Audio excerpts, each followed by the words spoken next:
So I've had the opportunity to lead in Park Heights, neighborhood in which I grew up in, South Baltimore, Memphis, Delaware, and post-Katrina New Orleans. And in every classroom that I've touched, I have a former student here who will attest to it, I have shared 2 poems with my students on the first day. Only Just a Minute and Invictus. Because I thought the words of those poems were what they needed to make them value time. Only Just a Minute ends with, I have only just a minute, but eternity is in it. And Invictus ends with, I am the master of my fate, I am the captain of my soul. That was what they needed to build resilience, because, that's what you need to make it out the hood. I was sure of that, I did it. So, funny thing is, those babies taught me so much more about resilience than I could have ever taught them. For example, there was Pete, who refused to drop out and get a GED, even though he was 16 in the 8th grade.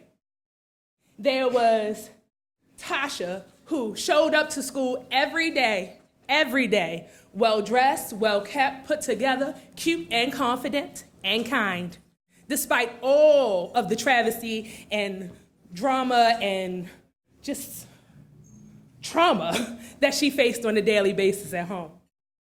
And then there was Simon, who just a year or two before, had watched his mother get shot in the head and bleed out on the sidewalk in front of his home. Just a few short months before he spent 3 days on a rooftop after the levees broke. So what was I going to teach them about resilience? But I thought, I had the key. Master keys. I'm dropping master keys. But those babies.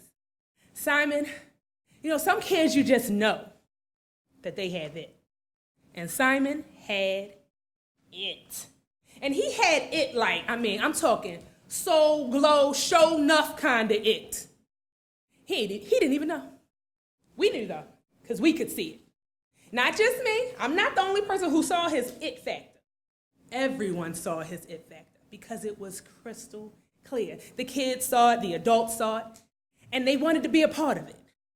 So he wielded this power, and we knew really early that he wielded this power. But in the beginning of the year, you want to give them a chance. See just what they're going to do, how they're going to be, who they're going to show themselves to be as we learn our babies.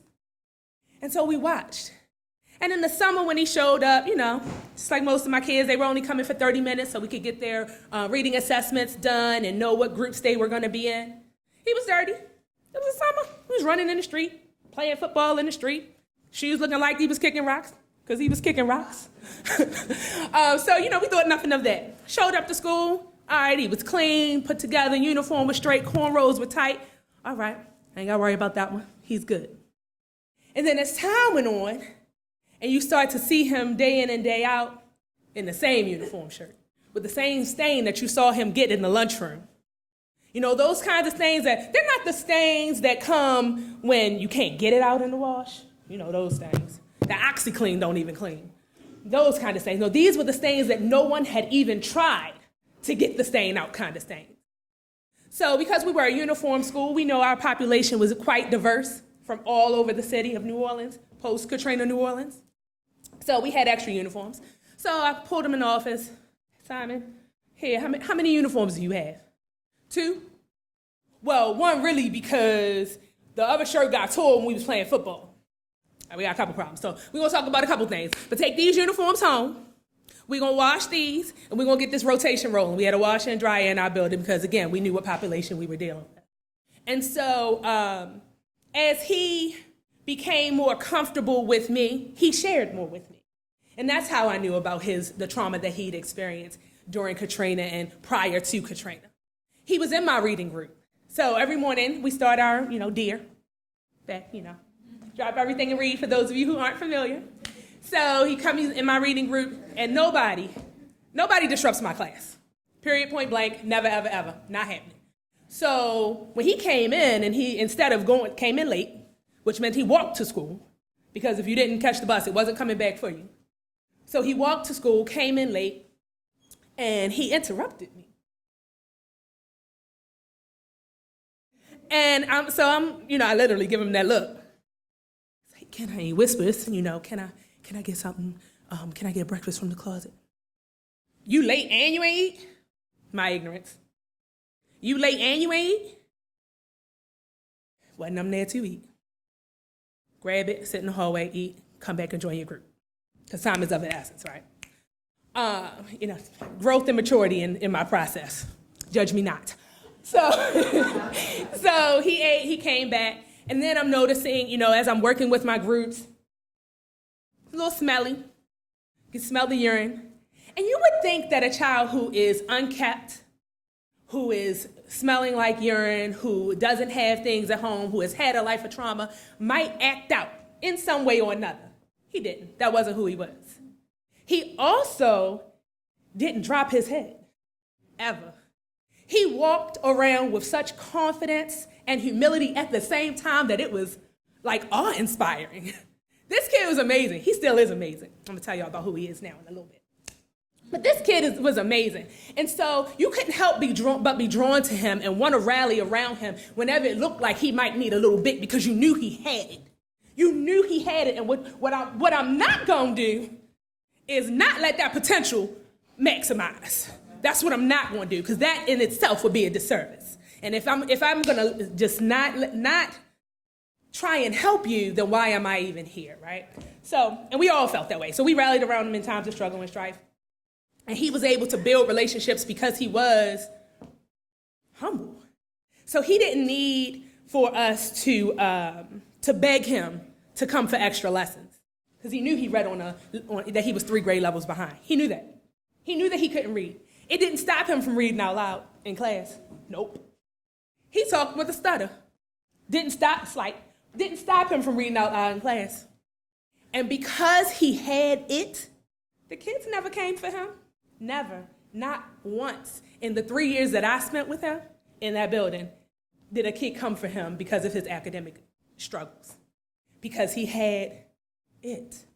And in all that having itness, it just all the way always amazed me and still amazes me how he lived with that humility. I mean, his confidence was real. I mean, he walked around and talked with the confidence of a mediocre white boy. But this child, I mean, he had it. And so it was into the year we start seeing, changes in his personality into his seventh grade year. Seventh graders, they think they grown. So you had to help humble them and bring them back. His grandmother was at the point where she couldn't care for him in the way that he needed to be cared for. His brother had gotten into some trouble, and so he was locked up. And so we saw a different Simon. And so it was one day after school, and my team was super duper tight. I was AP at the time. We all meet in the principal's office after the buses leave and talk about whatever, cracking jokes, all those good things. And so one day, everybody was like, yo, what's up with your boy? It's like, all right, so this is what we're going to do. Let's get this plan rocking. So we call the service provider, get them wraparound services wrapped, and, we go in and we see just how bad the situation is. Just how bad the situation is. I mean, the house is one step from needing to be condemned. And it's just not where anyone should be. So, long story short, take that, we are able to move him out of that situation. My principal actually took guardianship over him. He actually had the great opportunity to go to one of the most prestigious private schools in New Orleans. And he is now a junior football player at a Big Ten school. And he's killing the game. He is on track to graduate next year. And so, I'm trying to figure out how you did it. Like, how'd you make it? How'd you make it? What was it? So I asked, because I ask questions.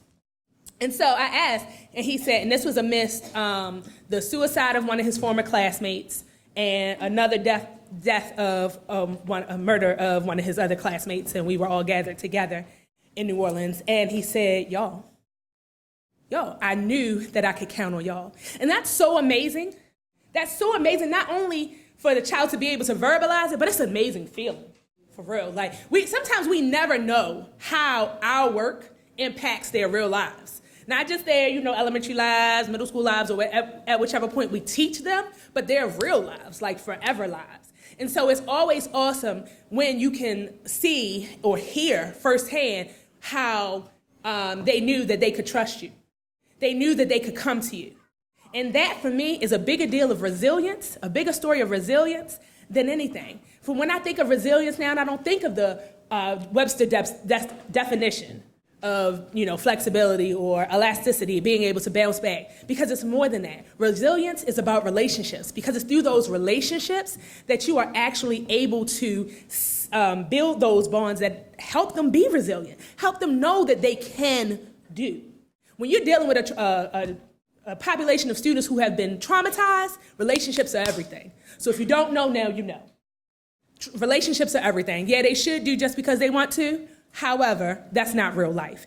And it's those relationships that allowed me to see the resiliency in him, but also the resiliency in the relationships also benefit me a great deal and help me to understand what I need to do as an educator in a different role at this point. So just keep that in mind in your work. Resilience and relationships go hand in hand.